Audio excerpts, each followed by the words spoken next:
Nascido escravo, Martim Lutero. Capítulo 3. O que Lutero pensava sobre o ensino de Erasmo. Argumento 1. O método de Erasmo. Você procura infundir medo em seus oponentes, reunindo um grande número de textos bíblicos que supostamente dão apoio à ideia do livre-arbítrio.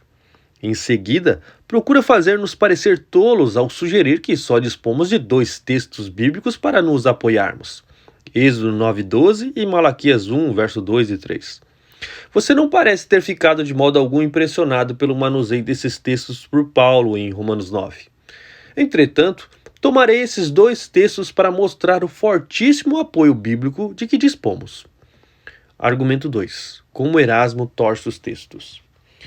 Você criou uma nova maneira de perder de vista o significado óbvio de um texto. Você insiste que os textos que se manifestam claramente contrários à ideia do livre-arbítrio devem ter alguma explicação que traga à tona o seu verdadeiro sentido. E nós devemos insistir que tal explicação só se torna necessária quando é absurdo manter um sentido literal de alguma passagem bíblica.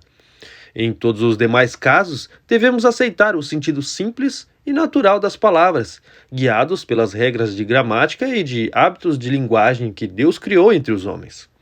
Se agirmos de outro modo, nada mais restará sobre o que possamos ter qualquer certeza.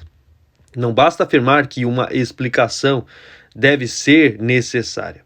Em cada caso, compete-nos indagar se existe a necessidade ou se deve haver uma explicação. Se não puder ser provado que isso se faz necessário, nada se terá conseguido. Um exemplo de suas explicações é sua abordagem de Êxodo 4:21. Eu lhe endurecerei o coração, de Faraó. Você diz que essas palavras provavelmente significam: permitirei que o coração do Faraó seja endurecido. E isso, segundo o seu entender, porque algumas vezes dizemos algo como eu te prejudiquei, quando na realidade queremos dizer não te corrigi quando estavas errado. Entretanto, o sentido daquelas palavras é óbvio e claro. Elas não precisam de qualquer explicação. A palavra de Deus deve ser interpretada em seu sentido mais claro, conforme as próprias palavras transmitem. Não nos compete reescrever a palavra do Senhor segundo nossa conveniência ou nos veremos explicando as palavras. Deus criou os céus e a terra para que digam: eles os pôs em seus devidos lugares, todavia não os criou do nada. Apoiar essa prática significaria que qualquer pessoa no mundo poderia tornar-se um teólogo, tão logo quanto abra sua Bíblia. Argumento 3. A explicação de Erasmo sobre o endurecimento do coração do Faraó.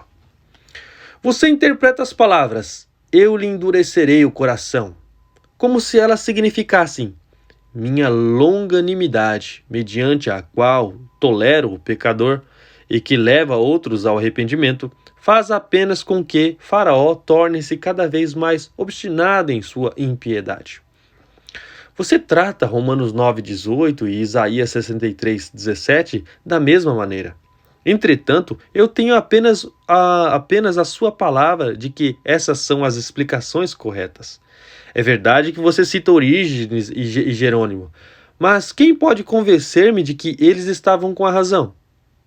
Em suma, o resultado da sua explicação é inverter o sentido desses textos. Deus diz: endurecerei o coração de Faraó. Você faz Deus dizer: Faraó endurecerá o seu próprio coração. E atribui o endurecimento do coração do Faraó à misericórdia divina. Se você continuar assim, terminará por transformar a misericórdia de Deus em ira e a ira de Deus em misericórdia. Naturalmente, sabemos que a misericórdia de Deus pode produzir o endurecimento do coração de algumas pessoas, assim como a sua ira. Sabemos também que a misericórdia de Deus abranda alguns corações, assim como a sua ira. Todavia, isso não é desculpa para agora confundirmos a ira e a misericórdia de Deus. Ele disse que endureceria o coração do Faraó, e então o afligiu e castigou com 10 pragas. E você quer transformar essas pragas em atos da misericórdia de Deus. Que ideia mais ultrajante poderia ser ouvida do que essa? A misericórdia de Deus se manifestou também quando ele suspendeu vez após vez cada praga, quando o faraó parecia ter se arrependido. Porém, aquelas pragas foram um meio usado por Deus para castigar o faraó e endurecer seu coração. Suponhamos que Deus endureça corações quando exerce a sua longanimidade, deixando de dar o imediato castigo. Ainda assim, o coração dos homens não será quebrantado senão pelo Espírito de Deus. Portanto, não importa qual processo seja usado, os corações são endurecidos segundo a vontade de Deus e também são quebrantados por ela. Você diz: assim como sob os mesmos raios de sol a lama é endurecida e a cera derretida, após as mesmas chuvas o terreno cultivado produz fruto e o terreno sem cultivo produz espinhos, assim também, mediante a mesma longanimidade de Deus, alguns homens são endurecidos e outros se convertem. Entretanto, tal ilustração em nada ajuda a confirmar sua posição. Você garante que todas as pessoas são idênticas, todas possuem livre-arbítrio. Todavia, é a eleição por Deus que estabelece a distinção entre os homens. Sem a eleição divina, todos estão livres apenas para desafiar a Deus. Mas você afirma que não há eleição. O resultado disso é que você está diante de um Deus impotente, e homens e mulheres estão sendo salvos ou condenados sem o conhecimento dele. Deus meramente exibe diante deles a sua bondade e, em seguida, nada mais pode fazer senão, talvez, ir participar de algum banquete. Isso é o máximo que a razão humana pode conceber. Porém, o que você fez foi confundir toda a questão, criando dois tipos de livre-arbítrio, um representado pela cera e pela lama, e outro pelo terreno cultivado e o sem cultivo. Essas ilustrações são inúteis para você. Só faria sentido se comparássemos o Evangelho com o sol e com a chuva, e se comparássemos os eleitos com a cera e o terreno cultivado, e os não eleitos com a lama e com o terreno sem cultivo. O Evangelho torna pior a condição dos não eleitos e aperfeiçoa os eleitos. Você inventou a explicação de que o faraó endureceu seu próprio coração em face da bondade de Deus, porque, segundo você afirma, é absurda a ideia de que um Deus que é bom pudesse ter feito isso. Mas quem diz que essa ideia é absurda? Somente a razão humana sente-se ofendida diante de tal ideia. Compete-nos aniquilar as ações divinas mediante a razão humana, o qual é cega, surda e ímpia? Com base em tais alicerces, a fé cristã inteira é absurda. Conforme Paulo diz em 1 Coríntios 1, 23, é uma loucura para os gentios e uma pedra de tropeço aos judeus que Deus pudesse ser um homem, filho de uma virgem, crucificado e se assentasse à mão direita do Pai. Pela razão humana, é certamente absurdo acreditar em tais coisas. Porém, seja como for, você não esclareceu a questão ao asseverar que o homem é o responsável pelo endurecimento de seu próprio coração. Ainda precisa explicar-nos como é que Deus pode exigir que o livre-arbítrio faça as coisas impossíveis. Como é que Deus poderia acusar o livre-arbítrio de pecaminoso se o mesmo não pode agir de maneira diferente? Você apela para a razão humana. Essas coisas são igualmente absurdas para a razão humana. Permanece o fato de que a atuação de todo o livre-arbítrio no mundo não poderá jamais impedir que os homens endureçam os seus corações, sem que haja a operação do Espírito Santo. Você tem dito que Deus não pode ter feito do faraó o homem corrupto que ele era, pois Deus viu que tudo quanto fizera era bom. Porém, esta é obviamente uma referência à criação original de Deus antes da queda. A partir de então, todos nós, incluindo o faraó, pertencemos a uma raça ímpia e corrompida. E mesmo que essas palavras façam alusão às obras de Deus após a queda, elas referem-se à maneira como Deus vê as coisas e não os homens. Muitas coisas que são boas aos olhos de Deus são má aos nossos olhos. Por exemplo, as aflições, as tristezas, os erros, o inferno e todos os mais excelentes feitos de Deus parecem mal aos olhos do mundo. O Evangelho é o melhor de todos esses feitos e não há nada, entretanto, que o mundo odeie mais. Argumento 4. O uso que Deus faz da natureza humana. Algumas pessoas talvez queiram saber como Deus produz em nós maus efeitos, endurecendo-nos, entregando-nos aos nossos desejos e levando-nos a praticar o erro. Devemos, entretanto, nos contentar com aquilo que a Bíblia nos diz. A minha resposta é que a parte da graça da eleição, Deus trata com os homens em consonância com a natureza deles. Visto que a natureza deles é maligna e pervertida, quando Deus os impulsiona para que entrem em ação, seus atos são malignos e pervertidos. Imagine um homem que esteja andando em um cavalo com apenas 2 ou 3 pernas saudáveis. Sua cavalgada corresponderá ao que seu cavalo é capaz. Se o cavalo vai mal, o que pode fazer o cavaleiro? O tal homem está cavalgando em companhia de homens com cavalos sãos. Embora os demais estejam se saindo bem, seu cavalo estará limitado na sua enfermidade, enquanto não for curado. Portanto, você vê que quando Deus faz coisas através de homens maus, coisas más acontecem. O próprio Deus, entretanto, não pode fazer o mal. Deus é soberano. O homem ímpio é uma criatura de Deus, sujeita ao controle divino. Deus não suspende a sua soberania só por causa da vileza do homem. O ímpio não pode alterar a sua condição. Como resultado, o homem não pode deixar de pecar e de continuar em seu caminho desviado, a menos que e até que seja endireitado pelo Espírito de Deus. Argumento 5. O método usado por Deus para endurecer o homem. Os ímpios não se interessam por agradar a Deus. Interessam-se apenas em agradar a si mesmos. Eles odeiam e lutam contra qualquer coisa que os impeça de desfrutar de seus desejos egoístas. Isso se verifica, especialmente, quando os ímpios são confrontados com o Evangelho.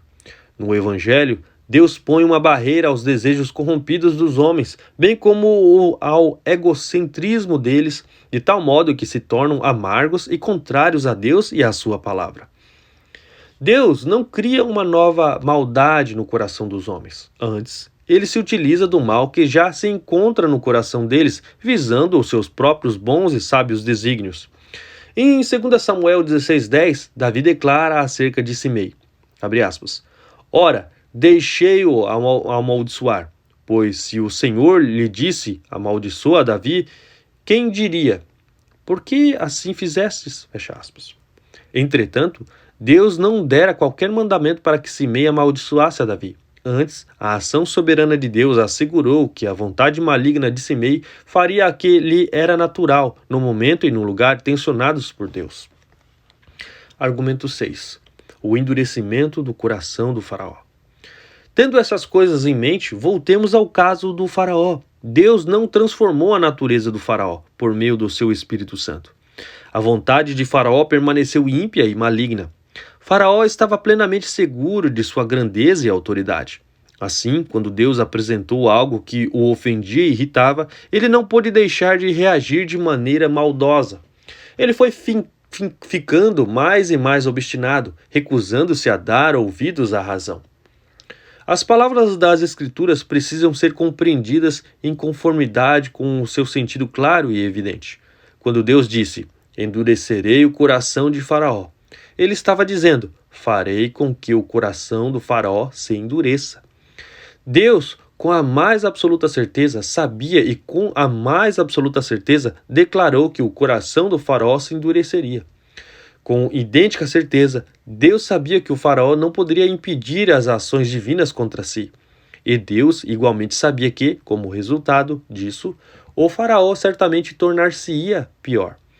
Uma vontade maligna pode querer somente fazer o mal, mesmo quando Deus traz algum bem para exercer uma influência benéfica, como no caso do Evangelho.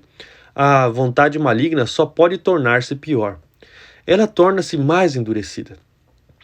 Por que Deus não cessa de fazer pressão que certamente produzirá maus resultados? Isso é o mesmo que pedir a Deus que deixe de ser Deus. Não podemos realmente imaginar que Deus deixará de fazer o bem somente porque os ímpios sempre reagirão adversamente.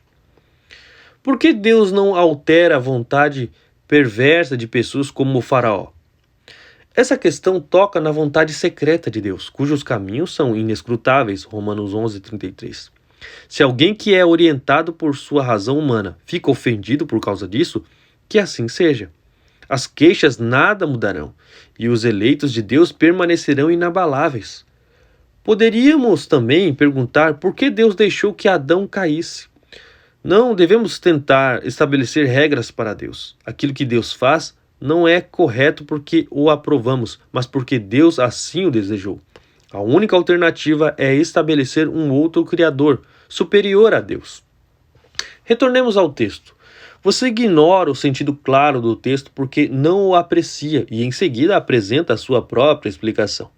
Todavia, sempre devemos examinar um texto à luz do seu contexto, para descobrirmos o alvo e o propósito do autor. O sentido claro é que Deus teria endurecido o coração de Faraó por meio das pragas. Mas você diz que esse endurecimento ocorreu por intermédio da longanimidade de Deus, e não para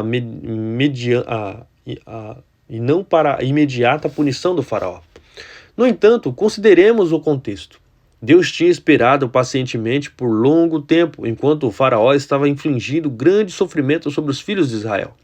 Obviamente que, quando o Senhor disse que endureceria o coração do Faraó, tensionava algo diferente, uma mudança em sua longanimidade e não a continuação da mesma atitude longânima. Sabemos porque houve uma modificação na atitude de Deus. Ele tensionava livrar o seu povo da servidão do Egito. Queria dar ao seu povo razões adicionais para confiarem nele. A resistência de Faraó atrairia mais pragas e cada nova praga demonstraria o poder de Deus. E não somente isso, a cada nova praga, Moisés registra que o coração do Faraó se endurecia, conforme o Senhor havia dito. E isso servia para maior fortalecimento da fé dos israelitas em Deus. Você deseja que o Faraó tenha um arbítrio que é livre para submeter-se ou para rebelar-se. E também insiste que esse texto indica que Faraó endureceu seu próprio coração, não Deus. Mas veja o que isso significaria. Deus seria dependente do livre-arbítrio do Faraó e não poderia ter dito com antecedência a Moisés e aos israelitas o que aconteceria. Porém, conforme a sucessão dos fatos, Deus endureceu o coração de Faraó. Deus levou Faraó à ação e Faraó não pôde agir senão em harmonia com a sua própria natureza maligna. Assim vemos que essa passagem não pode ser usada para apoiar, mas apenas para argumentar fortemente contra o livre-arbítrio. Argumento 7. A abordagem de Erasmo sobre Romanos 9, verso 15 a 33. Você está terrivelmente atormentado por essa passagem. Esta está determinado a defender o livre-arbítrio a qualquer preço e assim acaba dizendo toda sorte de coisas contraditórias, especialmente acerca da presciência de Deus. Esclareçamos isso. Por exemplo, Deus sabia de antemão que Judas Iscariotes haveria de ser um traidor, portanto, Judas tinha de ser um traidor. Judas não tinha capacidade de agir de outro modo. Obviamente, Judas agiu espontânea e livremente, em harmonia com sua própria natureza. Deus sabia de antemão que Judas estava predisposto a agir e trouxe a ação dele à cena, no momento determinado. Em nada lhe ajuda a falar sobre a chamada presciência humana, porquanto ela fica muito aquém da presciência perfeita de Deus. Sabemos, por exemplo, quando um eclipse acontecerá, mas tal eclipse não acontece porque previmos. Porém, quando Deus prevê alguma coisa, ela acontece porque ele assim previra. Se você não aceita isso, mina todas as ameaças e promessas de Deus. Você nega o próprio Deus. Em dado momento, você teve o bom senso de admitir que Paulo ensina que Deus quer aquilo que prevê e que aquilo obrigatoriamente acontece. Mas então você estraga tudo, dizendo que acha isso difícil de aceitar. Assim, tenta escapar dessa conclusão, afirmando que Paulo não explicou o ponto, mas somente repreendeu quem estava argumentando com ele. Romanos 9:20. Não é essa a forma de manusear os textos sagrados. Um exame do texto mostrará que Paulo explica a questão. De fato, não teria havido razão alguma para a reprimenda se não houvesse pessoas argumentando contra a sua explanação. Paulo cita Êxodo 33:19. Farei passar toda a minha bondade diante de ti, e te proclamarei o nome do Senhor. Terei misericórdia de quem eu tiver misericórdia, e me compadecerei de quem eu me compadecer. Em seguida, o apóstolo explica que os atos divinos de misericórdia ou de endurecimento não dependem, em coisa alguma, da vontade do homem, mas exclusivamente do próprio Deus. Paulo deixou claro que a presciência de Deus determina as ações realizadas pelos homens. Naturalmente, se tentarmos provar tanto a presciência de Deus como o livre-arbítrio humano, ao mesmo tempo teremos problemas. E como tentar demonstrar que certo algarismo é, ao mesmo tempo, um 9 e um 10. A repreensão de Paulo se aplica àqueles que são contra o fato de que ninguém possui livre-arbítrio e de que todas as coisas dependem exclusivamente da vontade de Deus. É neste ponto que devemos adorar a majestade do Senhor em sua imponência e notáveis julgamentos e dizer: faça-se a tua vontade, assim na terra como no céu. Mateus 6,10. Argumento 8. A razão natural deve admitir a soberania da vontade de Deus. A razão natural precisa admitir que Deus seria uma divindade muito débil e patética se a presciência fosse indigna de confiança e se pudesse ser contrariada pelos acontecimentos. Naturalmente, os homens objetarão ao pensamento que Deus, que é bom, os possa abandonar, endurecer e condenar, como se ele tivesse prazer com os pecados e tormentos eternos deles. Já tropecei eu mesmo nesse ponto por mais de uma vez, caindo no mais profundo poço de desespero, desejando nunca ter nascido. Isso sucedeu antes de eu reconhecer quão saudável é esse desespero e quão próximo ele está da graça divina. Essa é a razão pela qual os homens têm tentado encontrar explicações e manter seus próprios raciocínios em detrimento do que é plenamente ensinado pela palavra de Deus. Porém, mesmo que os raciocínios da incredulidade se sintam ofendidos, eles são forçados a admitir a soberania da vontade de Deus, ainda que a Bíblia não existisse, porquanto duas coisas estão gravadas na consciência dos homens: o fato que Deus é soberano e que ele conhece de antemão todas as coisas, sem exceção ou equívoco. Argumento 9. Romanos 9, 15 a 33. Continuação. Em Romanos 9, verso 20 e 21, Paulo diz que os homens são como o barro e Deus um oleiro. Nada poderia ser mais claro do que dizer que o propósito central de Paulo é negar o livre-arbítrio humano. O argumento principal de Paulo nesta epístola é que, se no homem há poder suficiente para salvar a si mesmo, então a graça divina é inútil.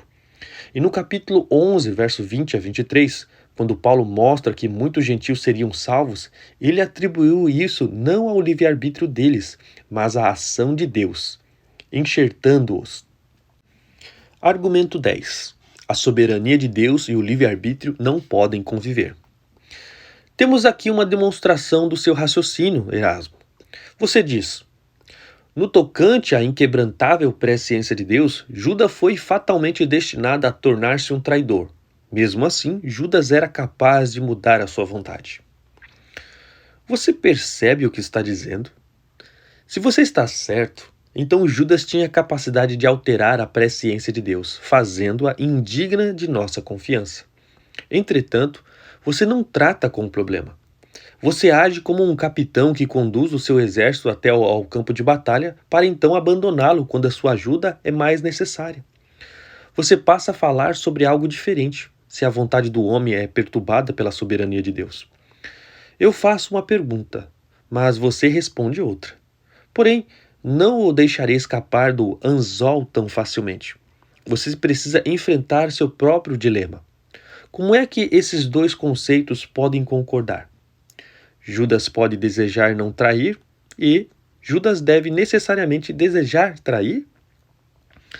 Não são duas ideias diretamente opostas e contraditórias? Argumento 11. A abordagem de Erasmo sobre Malaquias 1, verso 2 e 3. Agora precisamos voltar para o segundo dos dois textos que você admite que talvez dê apoio à minha posição sobre o livre-arbítrio, embora você realmente negue que assim seja. Qual é o seu argumento? Lemos em Gênesis 25, 23. E o mais velho servirá ao mais moço. E a sua explicação é como Corretamente compreendida, essa passagem não diz respeito à salvação, pois Deus pode querer que um homem seja um servo e um mendigo, sem que seja rejeitado para a salvação eterna. Que mente escorregadia você tem ao tentar escapar da verdade? Mas você não pode escapar. Pense no uso que Paulo fez desse texto em Romanos 9, verso 12 e 13. Estaria Paulo torcendo as Escrituras ao mesmo tempo em que lançava os fundamentos da doutrina cristã? Certamente que não. Jerônimo ousou comentar, abre aspas, as coisas têm uma força nos escritos de Paulo que não possuem em seu contexto original, fecha aspas. Jerônimo pode dizer tal coisa, mas isso não prova nada. Pessoas como Jerônimo nem compreendem Paulo e nem os trechos bíblicos por ele citados. Não posso concordar que Gênesis 25, verso 21 e 23 refira-se somente a uma pessoa que serve a outra. Contudo, suponhamos por alguns momentos que assim fosse. Mesmo assim, podemos perceber que Paulo citou corretamente a passagem para demonstrar que não havia mérito nem em Jacó nem em Esaú. Paulo estava discutindo se o que foi relatado a respeito deles foi obtido pelos méritos do livre-arbítrio, e mostra que não foi assim. Tudo fora determinado antes que eles nascessem. Os comentários de Paulo sobre Gênesis 25, verso 23, não devem ser entendidos como se envolvessem em mera questão de serviço humilde. Estão envolvidas questões de salvação eterna. Jacó fez parte do povo de Deus. A promessa feita a ele incluía tudo quanto pertence ao povo de Deus: a bênção, a palavra, o Espírito Santo, a promessa e o reino eterno de Cristo. Isso é confirmado em Gênesis 27, 27 e versículos seguintes. Por conseguinte, a nossa resposta a Jerônimo é que todas as passagens citadas pelos apóstolos têm mais força em seus contextos originais do que em seus comentários. Como em Malaquias 1, verso 2 e 3, que Paulo também cita, abre aspas, eu vos tenho amado, diz o Senhor, mas vós dizeis, em que nos tem amado? Não foi Esaú, irmão de Jacó? Disse o Senhor, todavia amei a Jacó, porém aborreci Esaú, e fiz dos seus montes uma assolação, e dei a sua herança aos chacais do deserto. Fecha aspas. Você, Erasmo, tenta de 3 maneiras diferentes escapar do claro sentido dessas palavras. Na primeira, você diz que não podemos entender literalmente essas palavras, porque o amor e a ira de Deus diferem do amor e do ódio humanos, não tendo neles qualquer traço das paixões humanas. Ora, todos sabem que o amor e a ira de Deus não se assemelham às paixões humanas. Porém, a questão com que ora nos defrontamos não requer que perguntemos como Deus ama ou odeia, mas por que Deus ama ou odeia. Porém, visto que você prefere desviar a atenção para como Deus ama ou odeia, vejamos por um momento se isso colabora com a sua posição. De fato, não ajuda em nada. O amor e a ira de Deus não estão sujeitos a alterações, conforme ocorre conosco. Em Deus, ambos são eternos e imutáveis. Foram fixados como muito antes que o livre-arbítrio fosse possível. Vemos nisso que nem o amor nem a ira de Deus espera pela reação humana, mas antecedem a mesma. Isso se torna ainda mais claro quando perguntamos por que Deus ama ou odeia. O que poderia ter feito Deus amar a Jacó ou odiar Esaú? Certamente não por qualquer coisa que eles tivessem feito, pois a atitude de Deus para com eles foi estabelecida e declarada antes mesmo de terem nascido, e não havia muita atuação do livre-arbítrio naquela ocasião. A segunda tentativa para escapar do claro sentido das palavras é que você diz que Malaquias não parece estar falando da ira mediante a qual somos eternamente condenados. Você sugere que Malaquias está falando apenas das dificuldades experimentadas aqui na Terra. Uma vez mais, esta é uma sugestão caluniosa de que Paulo está usando erroneamente as Escrituras. Novamente, vejamos se a tentativa de escapar do sentido claro das palavras ajuda a sua posição. Sem dúvida, o ponto de Paulo nesses versículos é enfatizar a completa ausência do mérito ou do exercício do livre-arbítrio. Mesmo que Paulo esteja somente tratando com coisas experimentadas na terra, ele continua usando uma ilustração apropriada da vida de Jacó e Esaú. Seja como for, é falso sugerir que Malaquias refere-se somente às coisas experimentadas na terra. O contexto da passagem demonstra que seu propósito é repreender o povo de Israel, porque eles não correspondiam ao amor que Deus tinha por eles. O amor de Deus envolvia mais do que as bênçãos terrenas, pois essa passagem mostra que o nosso Deus é o Deus de todas as coisas. Ele não se contentava em ser um Deus que recebe uma adoração parcial, a quem se oferece um animal doente, ou dilacerado, coxo ou enfermo, Malaquias 1,13. A verdadeira adoração a Deus deve ser prestada de todo o coração, alma, entendimento e forças. Pois Ele é Deus tanto aqui como no mundo vindouro, em todas as ocasiões, em todas as questões, em todos os tempos e em tudo quanto se faz. A sua terceira tentativa de evitar o pleno significado de Malaquias 1, verso 2 e 3, consiste em afirmar que Malaquias quis dar a entender que Deus ama alguns judeus e odeia a outros. Você diz que isso abre o caminho para a incredulidade por parte de alguns dos judeus, e que, em vista disso, eles merecem ser cortados. E também pensa que sua interpretação abre o caminho para a fé de outros judeus, e que, mediante essa fé, eles merecem ser novamente insertados na boa oliveira. Você não sabe o que está falando. Sei perfeitamente bem que os homens são cortados por causa da incredulidade e enxertados pela fé, e que devem ser encorajados e motivados a crer. Entretanto, isso não tem nada a ver com crer ou não crer através do poder do livre-arbítrio. Argumento 12. O oleiro e o barro. O terceiro texto que você diz que possivelmente dá apoio à minha posição é Isaías 45:9.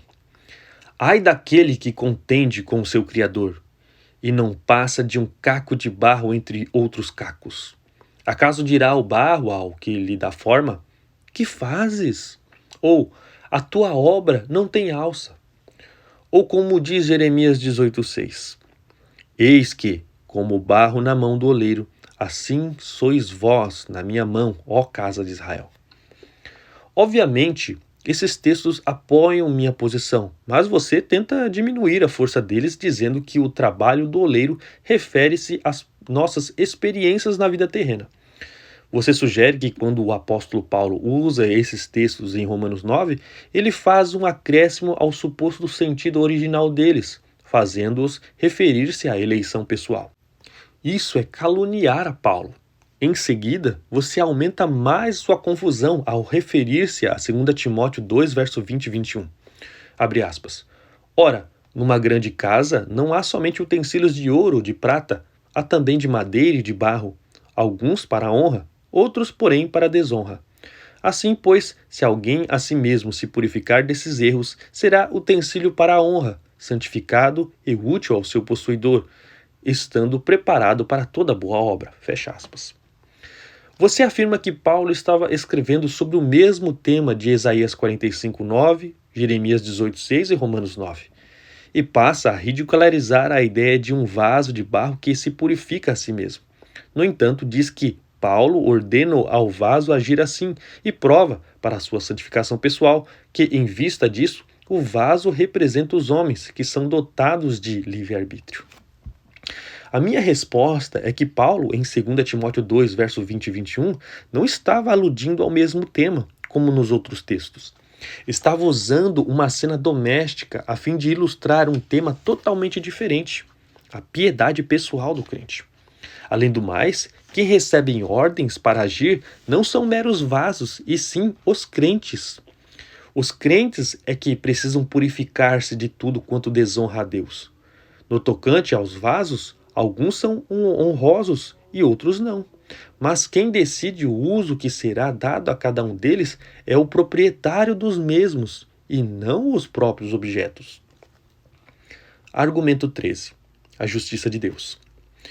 Agora você apela para o raciocínio humano. Não pode aceitar o direito que Deus tem de lançar os ímpios no fogo eterno, pois, conforme você sugere, Isso não é razoável, porque Deus criou os ímpios conforme eles são. E assim a verdade vem à tona. Você assume a mesma postura dos queixosos que Paulo cita em Romanos 9,19. De que se queixa ele, Deus, ainda? Pois quem jamais resistiu à sua vontade? Isto posto, a razão humana demanda que Deus haja de acordo com as ideias humanas acerca do que é certo e do que é errado. E o soberano que criou todas as coisas deve submeter-se à sua própria criação. Então, regras devem ser estabelecidas pelas quais Deus só possa condenar aqueles que, segundo o nosso parecer, merecem ser condenados. Quando Deus salva aqueles que merecem a condenação, ninguém reclama. Mas quando Deus os condena, houve-se um grande protesto. Nisso se manifesta a perversidade do coração humano. Quando os homens raciocinam dessa maneira, eles estão deixando de louvar a Deus como Deus. Estão furtando de Deus o seu direito soberano. Se não poderemos compreender como um Deus justo pode salvar os homens ímpios até que cheguemos no céu, como entenderíamos que um Deus justo pode condenar os ímpios? Não obstante, a fé continuará a crer que assim sucede, até o dia em que o Filho do Homem for revelado. Argumento 14. Paulo atribuía a salvação do homem exclusivamente a Deus. Não há contradições nas Escrituras, senão aquelas que você cria em suas explicações. É desse modo que as confusões surgem. Por exemplo, não existe contradição entre se alguém a si mesmo se purificar, 2 Timóteo 2, verso 20 a 21, e Deus é quem opera tudo, 1 Coríntios 12, 6. O primeiro texto simplesmente esclarece o que o homem deve fazer. Isso não significa que ele tenha capacidade para fazê-lo mediante o livre-arbítrio, sem a ação da graça. Eu sei que você está convencido de que, quando um mandamento é dado, isto implica na capacidade para obedecer. Mas isso é um contrassenso. O segundo texto estabelece claramente que todas as coisas são obras de Deus. Não há contradição. Paulo é consistente em todos os seus ensinos de que a salvação dos homens se dá exclusivamente através do poder de Deus. Capítulo 4. Comentário de Lutero sobre o estudo de Erasmo acerca de textos que negam o livre-arbítrio. Argumento 1. Gênesis 6:3. O meu espírito não agirá para sempre no homem, pois este é carnal. Em primeiro lugar, você argumenta que a palavra carnal, nesse verso, significa a fraqueza humana. Todavia, o sentido desse termo é o mesmo de 1 Coríntios 3, verso 1 a 3, onde Paulo chama os coríntios de carnais ou mundanos. Paulo não está se referindo à fraqueza, mas à corrupção. No trecho citado, Moisés está se referindo a homens que se casavam movidos por mera concupiscência, os quais estavam enchendo a terra de violência, a ponto de o Espírito de Deus não mais suportá-los. Você observará que, nas Escrituras, sempre que a palavra carne é contrastada com a palavra espírito, ela significa tudo aquilo que se opõe ao Espírito de Deus. Somente quando a palavra carne é usada isoladamente é que se refere a corpo físico. À vista disso, essa passagem tem o seguinte significado, abre aspas, meu espírito, que está em Noé e em outros homens santos, repreende os ímpios através da palavra pregada e através de suas vidas piedosas. Porém, isso é inútil, pois os ímpios estão cegos e endurecidos pela carne. E quanto mais são julgados, piores se tornam. Fecha aspas. Isto sempre acontece e é óbvio que se os homens vão de mal a pior, mesmo quando o Espírito de Deus opera entre eles, então são totalmente impotentes sem o Espírito. O livre-arbítrio não pode fazer nada além de pecar. Em seguida, você nos informa que o texto não se refere a todos os homens, mas somente àqueles que viveram naquela época. Mas tal interpretação não é válida, pois Cristo afirmou acerca de todos os homens. O que é nascido da carne é carne, João 3,6. E Jesus acabara de sublinhar a seriedade dessa condição ao dizer, se alguém não nascer de novo, não pode ver o reino de Deus, João 3,3. Por fim, você assevera que o texto não salienta o juízo de Deus, mas a sua misericórdia. Porém, tudo quanto você precisa fazer é ler o que vem antes e depois do texto. Não pode haver dúvida de que estas são as palavras de um Deus indignado. Portanto, esse texto se opõe ao livre-arbítrio e demonstra que no homem não há poder para o fazer o bem, mas somente para merecer o juízo de Deus. Argumento 2. Gênesis 8, 21. Porque é mau o desígnio íntimo do homem desde a sua mocidade. Ver também Gênesis 6:5. Era continuamente mau todo o desígnio do seu coração, do homem. Você procura esquivar-se do sentido evidente desse texto, ao dizer que há uma disposição para o mal na maioria das pessoas, mas que isso não lhe furta a liberdade da vontade. No entanto, Deus fala aqui sobre todos os homens e não somente acerca da maioria deles. Desde o dilúvio, Deus está dizendo que não mais trataria os homens conforme eles merecem ser tratados. Se os tratassem assim, nenhum deles seria salvo. Tanto antes quanto após o dilúvio, Deus declarou que todos os homens são maus, e não apenas alguns deles. Você parece considerar o pecado do homem como coisa de pequena importância, como se fosse algo que pudesse ser facilmente corrigido. Entretanto, essa passagem está dizendo que toda a energia da vontade humana está em praticar o mal. Por que você não examina o texto hebraico original? Moisés de fato escreveu: "E viu o Senhor que a maldade do homem se multiplicara sobre a terra, e que era continuamente mau todo o desígnio do seu coração." Gênesis 6:5. Isso não é meramente uma tendência para o mal. Deus ensina que coisa alguma, senão a malignidade, é concebida ou imaginada pelo homem durante toda a sua vida. No entanto, você poderia retrucar: nesse caso, por que Deus dá ao homem tempo para arrepender-se, se o homem não é capaz de arrepender-se? A resposta, conforme já reiteramos antes, é que o fato de Deus nos dar mandamentos não implica incapacidade para obedecer. Deus nos diz qual é nosso dever, não a fim de provar que podemos observá-lo, mas a fim de humilhar-nos até que admitamos nossa incapacidade. Argumento 3. Isaías 40, verso 1 e 2. Consolai, consolai o meu povo, diz o vosso Deus. Falai ao coração de Jerusalém. Bradai-lhe que já é fim do tempo da sua milícia, que a sua iniquidade está perdoada e que já recebeu em dobro da mão do Senhor por todos os seus pecados. Esta passagem significa que o perdão de Deus é dado àqueles que são totalmente incapazes de obtê-lo ou merecê-lo em qualquer sentido. Você, entretanto, discorda disso. Insiste que o que está em pauta é a vingança de Deus contra os nossos pecados e não a sua graça. Contudo, quando voltamos para o Novo Testamento, descobrimos que esse trecho fala sobre o perdão do pecado, proclamado pelo Evangelho. Analisemos o texto. Suponho que a palavra consolo não signifique a execução do julgamento de Deus. Em seguida, o texto diz: falai ao coração de Jerusalém. Isso significa: dizei a Jerusalém palavras de amor, doces e gentis. Além disso, as palavras tempo da sua milícia refere-se ao terrível peso da luta para se obter o perdão, através da obediência à lei. Atos 15, versos 7 a 10. Esse tempo havia chegado ao fim por causa do perdão gratuito de Deus.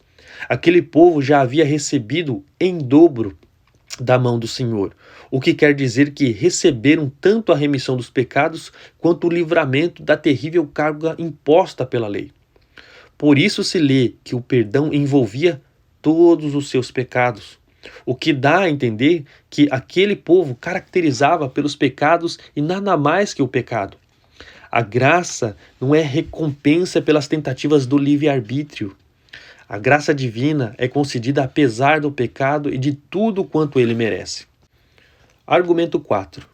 Isaías 40, versos 6 e 7. Uma voz diz: clama, e alguém pergunta: que hei de clamar?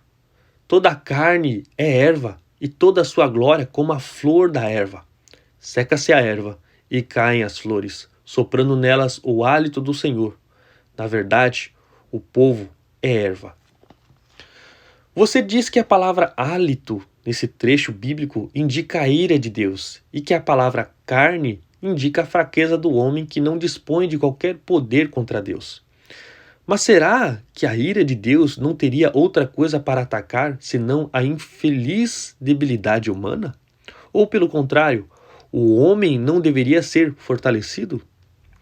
Depois disso, você afirma que as palavras flor da erva significam a glória que se deriva da prosperidade quanto às coisas materiais.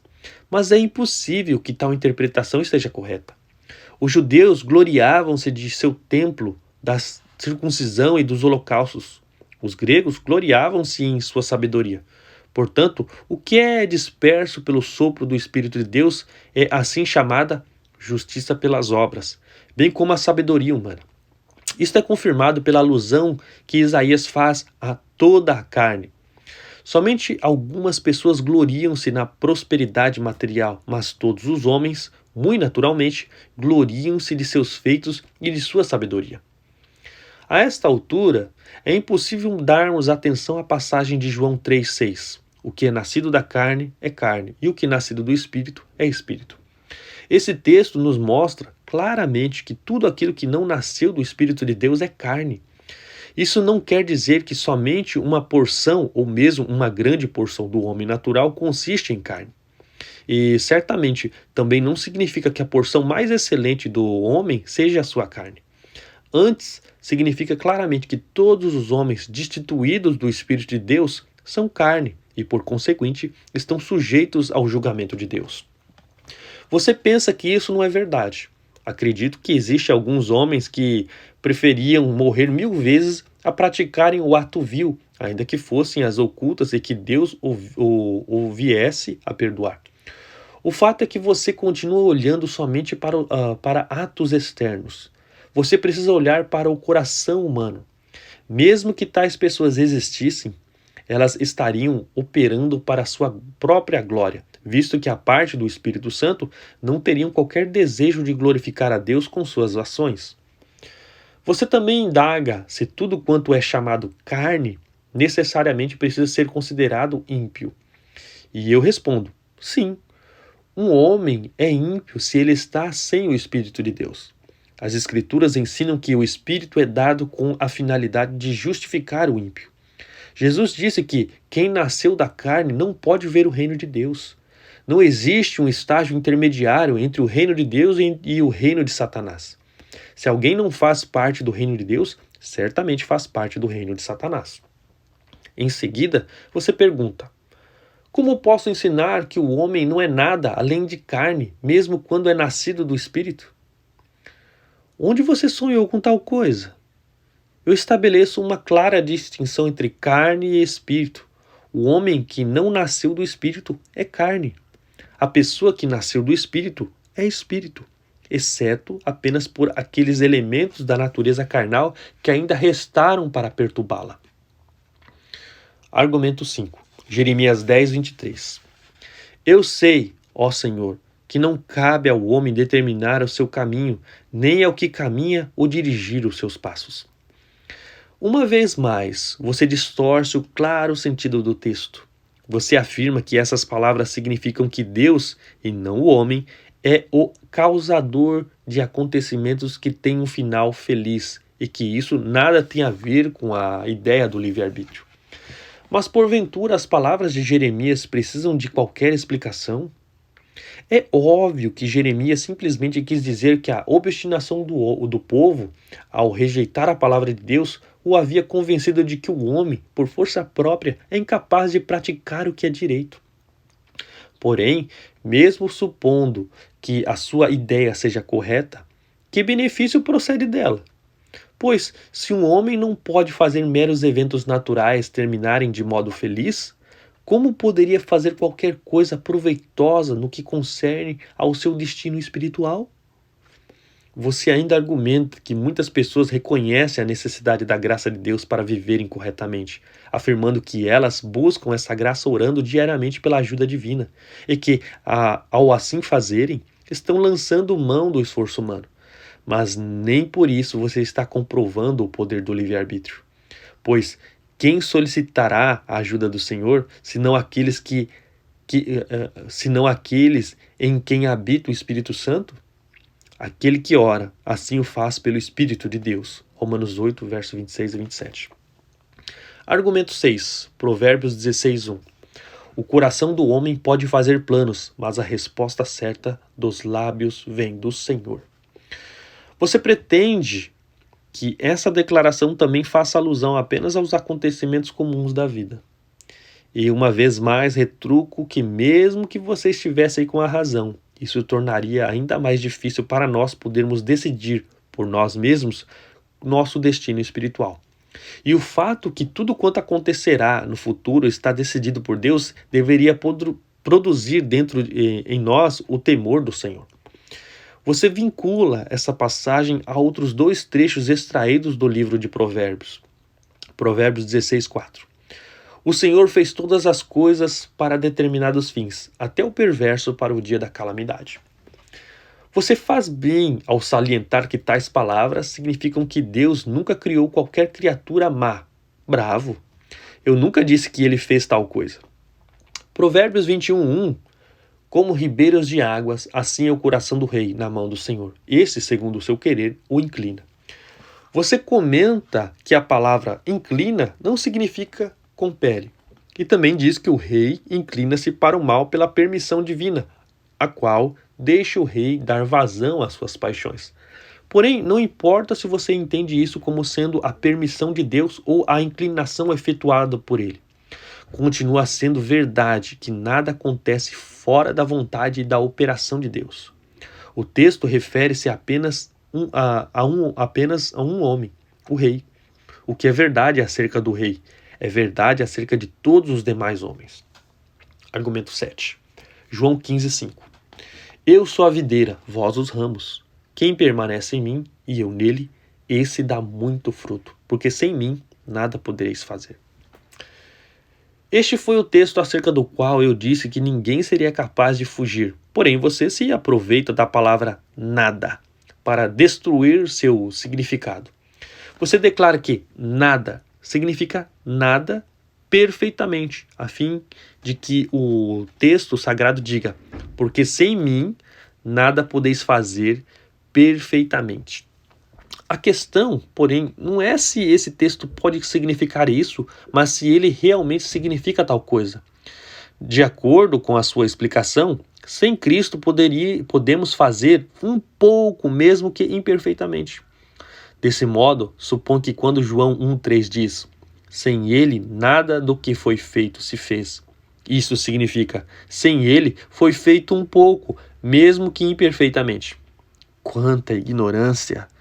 É extremamente perigoso manusear assim as Escrituras. Não é essa a maneira de chegar à consciência dos homens. Fique, portanto, claro que nesse trecho nada significa nada. Sob o domínio de Satanás, a vontade do homem nem mais é livre, nem tem domínio próprio. Antes é escrava do pecado e de Satanás. Só podemos desejar o que seu príncipe lhe determina. Você ignora o que se lê em seguida nesse trecho. Se alguém não permanecer em mim, será lançado fora, à semelhança do ramo, e secará, e o apanha, lançam-no no fogo e o queimam. João 15:6. O homem fora de Jesus Cristo é totalmente inaceitável diante de Deus, e seu destino é ser lançado no fogo eterno. Não posso compreender por que você também cita 1 Coríntios 13:2, em apoio à sua posição. Ainda que eu tenha o dom de profetizar e conheça todos os mistérios e toda a ciência, ainda que eu tenha tamanha fé a ponto de transportar os montes, se não tiver amor, nada terei. Se alguém está destituído do amor, sinceramente, ele nada representa diante de Deus, porquanto esse amor é um dom da graça. A questão, enfim, resume-se no seguinte: nada significa nada, e nada é capaz de alterar isso. A parte da graça, o homem nada pode fazer. O livre-arbítrio nada pode fazer e nada é. Argumento 8. A cooperação do homem com Deus não comprova o livre-arbítrio. Você se utiliza de um bom número de ilustrações que descrevem a cooperação do homem com as operações divinas. Por exemplo, O agricultor faz a colheita, mas é Deus que a dá. É óbvio que tenho plena consciência da cooperação do homem com Deus, mas isso nada prova a respeito do livre-arbítrio. Deus é onipotente, ele exerce total controle sobre tudo quanto ele mesmo criou. E isso inclui os ímpios, os quais, à semelhança daqueles a quem Deus justificou e transportou para o reino, cooperam com Deus neste mundo. Todos os homens precisam seguir e obedecer aquilo que Deus tenciona que eles façam. O homem em nada contribui para a sua própria criação. E, uma vez criado, o homem não faz qualquer contribuição para permanecer dentro da criação de Deus. Tanto a sua criação como a sua contínua existência são inteira responsabilidade do soberano poder e bondade de Deus, que nos criou e nos preserva sem qualquer ajuda nossa. Antes de ser renovado para fazer parte da nova criação do reino do Espírito, o homem em nada contribui para preparar-se para essa nova criação e reino. Por semelhante modo, quando ele é recriado, em coisa alguma contribui para ser conservado nesse reino. Somente o Espírito de Deus tanto nos regenera quanto nos preserva, sem qualquer ajuda de nossa parte. É como Tiago diz: pois segundo o seu querer, ele nos gerou pela palavra da verdade, para que fôssemos como que primícias das suas criaturas. Tiago 1,18. Tiago está falando a respeito da nova criação. Não obstante, Deus não nos regenera sem que tenhamos consciência do que está sucedendo, porque ele nos recria e preserva precisamente com esse propósito, que venhamos a cooperar com ele. E o que é atribuído ao livre-arbítrio em tudo isso? Que resta para o livre-arbítrio? Nada, absolutamente nada. Conclusão. Nesta controvérsia, não quero gerar mais calor do que luz. Porém, se cheguei a argumentar demasiadamente forte, reconheço a minha falta, se é que houve falta. Mas não. Tenho a certeza de que o meu testemunho é levado ao mundo em defesa da causa de Deus. Que Deus confirme esse testemunho no último dia. Quem poderia sentir-se mais feliz do que eu, aprovado pelo testemunho de outros, de haver defendido a causa da verdade, sem preguiça, nem de modo enganoso, mas com vigor suficiente e de sobra. Se pareci por demais áspero contra você, Erasmo, peço-lhe que me perdoe. Não agi assim movido por má vontade, mas a minha única preocupação era que, devido à importância do seu nome, você estivesse danificando a causa de Cristo. E quem pode governar sempre a sua pena, especialmente na ocasião de demonstrar zelo? Você mesmo, frequentemente, lança dardos inflamados contra mim. Mas essas coisas não pesam realmente no debate. E nós, que participamos dele, devemos perdoarmos-nos mutuamente por causa dessas coisas. Somos apenas homens, e nada existe em nós que não faça parte das características da humildade. Que o Senhor, a quem pertence esta causa, abra os seus olhos e o ajude a glorificá-lo. Amém. Pós-scriptum.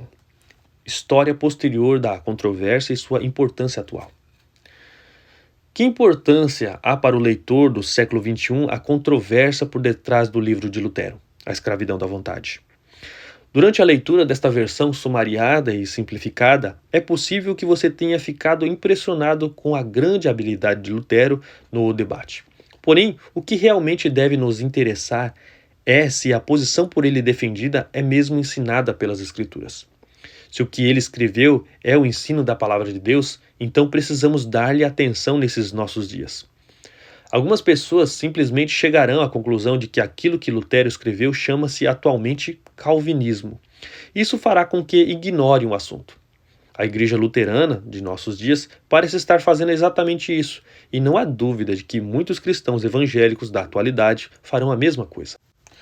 Quando estudamos sobre o período da Reforma, torna-se-nos patente que os líderes do protestantismo, Lutero, Calvino, Butzer, Beza, Melanchthon, John Knox e etc., concordavam que o homem, por sua própria natureza, é incapaz de fazer qualquer coisa que contribua para a sua salvação e que Deus é absolutamente soberano na sua graça.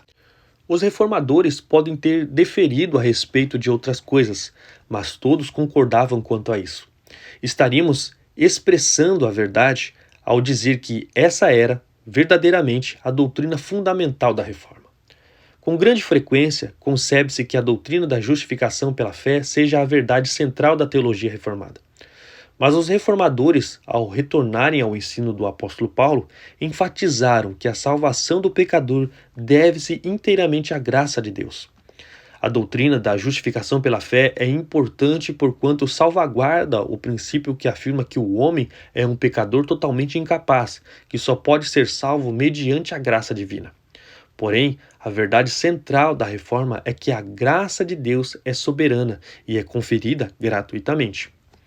Nunca cessou totalmente a posição contra a posição assumida pelos reformadores.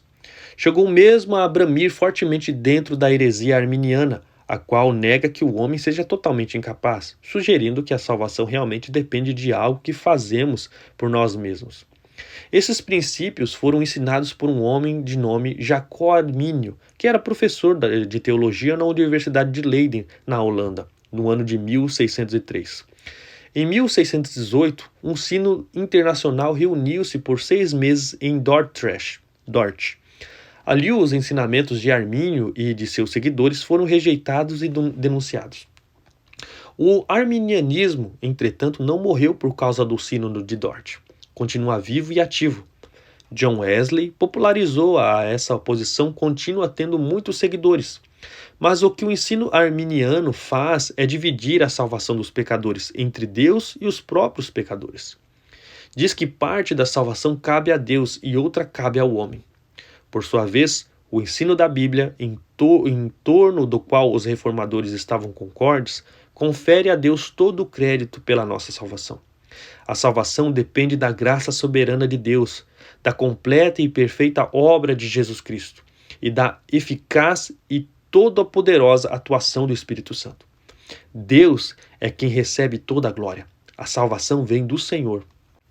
O arminianismo aproxima-se muito dos ensinos de Roma acerca da salvação, pois ambos ensinam que Deus é incapaz de salvar o pecador sem a cooperação dele. Se a cooperação do pecador é essencial, como Saulo de Tarso poderia ter sido salvo? O ensino arminiano é uma negação e rejeição do cristianismo neotestamentário em favor de uma religião de obras humanas. Depender de si mesmo quanto à fé não é diferente de depender de si mesmo quanto às obras. Uma posição é tal anticristã quanto a outra. O livro que você acabou de ler trata de uma questão vital. O que Lutero defendia continua digno de ser defendido. O que os reformadores sustentavam continua digno de ser sustentado.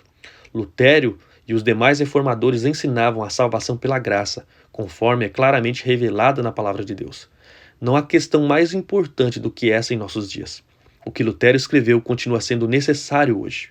A palavra de Deus nunca se torna obsoleta, e Deus continua falando aos homens hoje, como sempre o fez.